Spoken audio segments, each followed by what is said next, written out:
Hey there YouTube, today I'm going to show you how I installed this shutoff valve on my 16-foot Steel Pro Max pool from Bestway. The brand that I got is a Lick Bund that probably won't exist in a few weeks on Amazon, but I'll put a link to it in the description. These are all pretty much the same. If you find one that matches the picture, this process will be the same.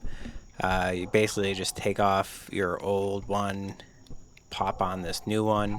The real key thing I have to stress here is make sure that the hose stays above the water line because you'll get soaked otherwise. But other than that, everything's pretty straightforward with this one. You just transfer the two inlet tubes over to this valve, screw on the plastic hose clamps, and then attach the bottom thing.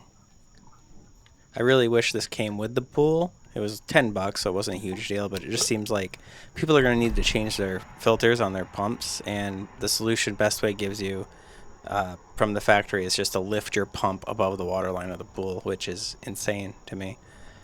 Luckily, yeah, this was $10 and it works pretty good.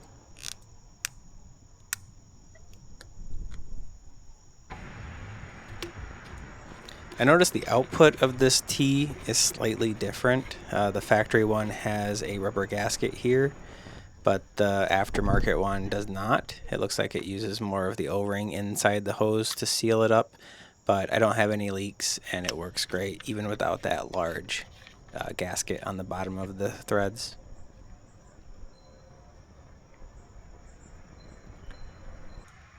Then when you're all done, shut the valve off, shut the intake off, and then you can change your filter without water blasting out at your face. Kind of necessary for pool maintenance. You can see my old filter here hadn't been changed since I got the pool. And I got this 2-pack for $6 or $7 at Menards. And I noticed the holes are slightly different. The one on the Menards one is a little bit smaller, but it still fits down onto the bib in there. So it's not really a problem. I'm just showing you here what happens if you didn't have this valve and you try to change your filter. See how fast that water came shooting out? But yeah, throw the O-ring back on, bleed your system, and you're done.